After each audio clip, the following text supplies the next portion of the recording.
everybody's talking about like this game is going to be a blowout. I do not concur with that conclusion. I do not subscribe to that at all. I have this game because I told you guys, if any team in the National Football League that can match the physicalness, that will get in and try to fight physical with physical, is the Detroit Lions right here for the San Francisco 49ers. I'll give you the score. I got this at a 28-24 game. That Detroit Lions offensive line versus the San Francisco 49ers defensive front, this is where this battle is right here. Because if you get Jared Goff time, he can hurt you on the back end. But more importantly, if you can run this football on early downs, and Detroit has run against everybody. You can run the football on early downs. You can have success against this defense. Then on the other side, you have to get to Brock Purdy. You have to get to Brock Purdy to give yourself a chance if you are the Detroit Lions. You get to Brock Purdy. You run the football. Now Jared Goff can do what Jared Goff does and make some plays down the field with St. Brown and LaPorta and hurt that secondary and hurt the San Francisco 49ers and finally get a win in San Francisco. You know they haven't won a game in San Francisco, the Detroit Lions. I know they're overcoming all these insurmountable odds this year. Since 1976, there's the 49ers 13-0 against the Detroit Lions at home. They've broken all of these other things that have gone on, 30 years against this, 30 years against that. Let's see if they can get this one right here and get their first win since 1976 in San Francisco. I don't believe so. 28-24, I got the 49ers going to the Super Bowl. Michael, you made a strong case for Detroit, but you don't have the courage to go ahead and not in the end. Not in the end. But I made that case because so we can have it. So as we get into conversations about it, you guys are saying like this has got to be about to be a blowout. I'm making a case not for Detroit, but against those words I heard right then, thinking this is going to be a blowout. That's not about to happen. Well, I certainly don't believe it's a blowout. In fact, I believe that the Detroit Lions will go into San Francisco and turn Shanahan into Andy Reid of the Philadelphia Eagles. 3 straight NFC Championship games, 2021, 22, 23, and home. That's the way I look at it. And I think Dan Campbell and this team, physicality is important. Second, keep it as second and medium short, third and short. If you can continue to get on first down, you can get me 4 yards. Now you got me at 2nd and 6, you can get me 3 to 4. Now you put me at 3rd and short. Right. I'm taking away what San Francisco wants to do on the defensive side of the ball, which is pin their ears back and go get the quarterback with Chase Young at one side and Nick Bosa at the other.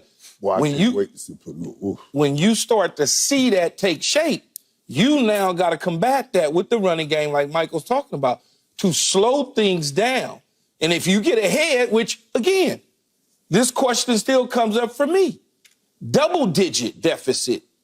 Can you come back from double-digit? Not 4 points, not against Green Bay, but when you down by 11 or you down by 10 or 14, can you all of a sudden come from behind in these situations to win the football game? And San Francisco is yet to show me that in double digits. Not like Richard was talking about, well, we came from, that's 4 points. I'm talking double digit. Yeah, but even if they get behind here in Detroit, Detroit will say, oh, on any lead, we just going to run this ball now. Yes, absolutely, 100%. The Packers came off of that. And you'll give them opportunities, give 49ers opportunities, but Detroit won't come off of it. That's why I believe it's interesting, Skip, because when you look at it with the 49ers and Kyle Shanahan, they've been to the NFC Championship game for the last couple seasons. They're in it again this year.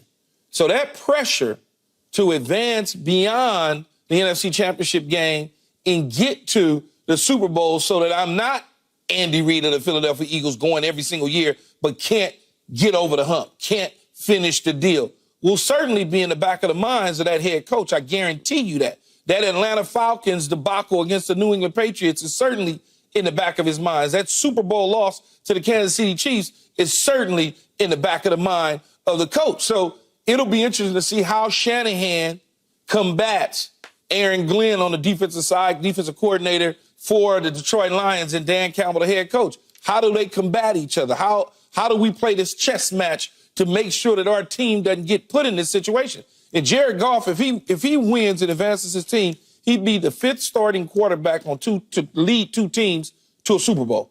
And I'm sure he knows that as well. So the score, Okay, so 29-23, I'm taking the Lions. Boy, that's something. By I 6. thought I heard you say that. Yes, 29-23. Oh, you're taking the Lions. You did Yes. take the Lions. Yes. Oh, I'm Yeah. sorry. That eluded yeah. me for a second. Oh, yeah, 29-23. You hinted at this early in the week, and now you have plunged. I'm impressed. Hey, it's easy to take the 49ers. It's harder to take the Lions if you don't believe in what they're doing. And I believe in what they're doing. I watched Baltimore go into San Francisco. I watched Green Bay have them. Oh, they had them so scared and spooked to the end. I watched Cleveland beat them on the road. I've seen San Francisco be vulnerable. I've seen it. So I can't just be the guy that, because everybody picks them because they just think that they're just so magical. Well, it's like matchups sometimes are important. And that front on both sides for them Right. is stout. But who knows? Serious. They're serious. Okay. All right. It is my turn, and you can both call me as crazy as you want to call me crazy, but this is a 7-point spread. San Francisco by 7. I don't think it is nearly enough. I'm going to use Keyshawn's favorite term, boat race, here, because I don't know exactly why we call it a boat race, because it could be a close boat race, but I know what it means. It means that one team's just going to wipe out the other team. I believe the 49ers, apologies to Michael Irvin, will wipe out the Detroit Lions. I believe that Cinderella's going to go pumpkin at San Francisco. I think they will get exposed because it's as simple as this. Pro Football Focus grades Detroit's pass defense the 29th in the league, 29th worst in the league. The San Francisco offense is graded number 1 in the league. If we just talked about how Ravens are number 1 in points allowed and Chiefs are number 2 in points allowed. Number 3 in points allowed are the 49ers. Number 23 in points allowed are the Detroit Lions. So they have a pathetic pass defense and really an overall pathetic defense by NFC Championship Game standards. 23rd in defense against the best offense and the quarterback who had the number 1 QBR in all the land in Brock Purdy. I just think he's going to name the score. I think they will have their way with Detroit's secondary, and they're just going to go up and down the field and take the Detroit running game. And I love Jahmyr Gibbs because he is special. He is electric special. But they're going to take him quickly out of the game. I'm sorry. I look at what Detroit did when they went to Baltimore. I mentioned it earlier. It was 28-0 at halftime in favor of the Ravens, and it went to 35-0 after 3 quarters. Detroit just wasn't in Baltimore's league. And remember what happened when Green Bay got hot and they went to Detroit on Thanksgiving. I look up and it's 23-6 Green Bay at halftime. I just don't think they're all that. I think they're about to get exposed. I think they've had a magical year, but it's going to take magic that they don't have up against the number 1 offense in an NFC Championship game out there on that turf where the weather is supposed to be beautiful. So there's not going to be any wet ball throwing problems for Brock Purdy. I got it 35-14 San Francisco. And if you guys want a dinner bet on this, I'll give both of you the 7 points. If anybody wants it, you can have 7 points for a dinner if you want it. Yeah, I don't think you'll take it. I won't. But I think, listen, when I see this battle and this matchup, you guys are looking at it as Brock Purdy coming through the ball. I think that gives Detroit an opportunity. If you say, all right, we're going to show everybody that Brock Purdy last week had a bad game because it was wet and we're going to throw this ball all over the field.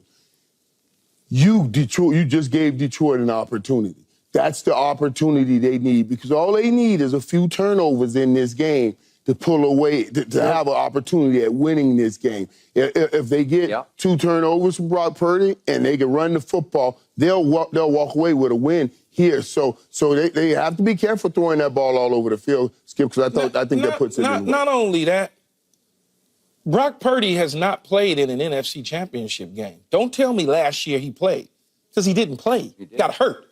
No. So this is new. This is new. That's a good point. This ain't I've been here, I've done this before. Mm-hmm. No, you helped get your team there, but you didn't play. Okay, so but Keyshawn, this is a it's different really pressure. new for the Detroit Lions, too. No, right? it is new for the Detroit Lions, but the guy underneath the center, he's been in the Super Bowl, been in the championship game, been in playoff runs before. He has. I don't care if Sean McVay was calling plays or not. He still had to drop back and throw the football, drop back and find the open receivers and understand the pressure that comes to bear in these situations. And Brock Purdy, look, do I think he's going to turn the ball over like he did against Baltimore? No, I don't. But I'm not so stupid to think that Detroit can't upset this team when I've watched Jordan Love go in there and take care of business. And he had it. They had it right here. They had it right in their hands, and they let it slip away. And I watched Detroit go into Dallas at the end of the season and essentially win that football game against a pretty good team that San Francisco boat raced. So I look at those things. I watched San Francisco go on a 3-game skid to the point where they had to take the defensive coordinator from upstairs and bring him to the sideline just to get some normal communication going with the guys so they can play a lot better. Yes, that is true. Detroit's secondary, it's not even secondary. I call it a pass defense. Pass defenses give up yards for many different reasons, okay? Whether they're in a lot of 2-minute situations and they're allowing people to eat at them before the half at the end of games.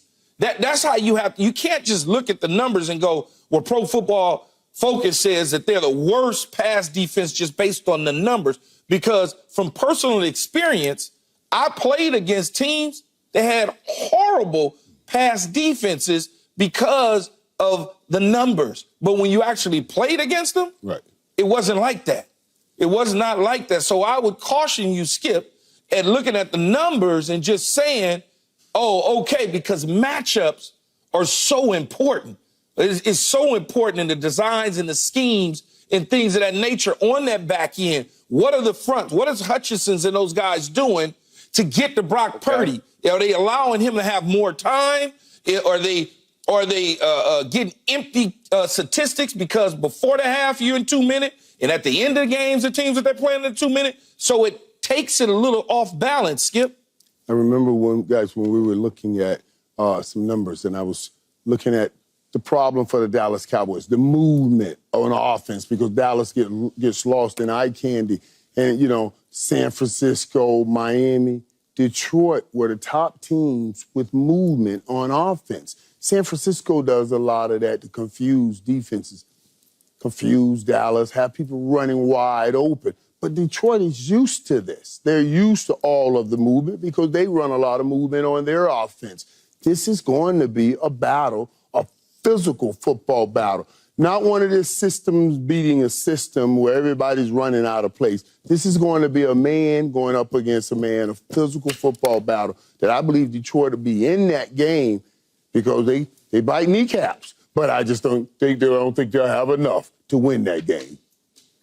Michael, Debo, your man, is going to play. Maybe he won't be 100%, but he is going to play. Doesn't that scare you a little bit? This is, well, like I told you, when he first got hurt, and he called me the other day, when he after he got the MRI. And let me just tell you now, that's the difference right there. That's the difference.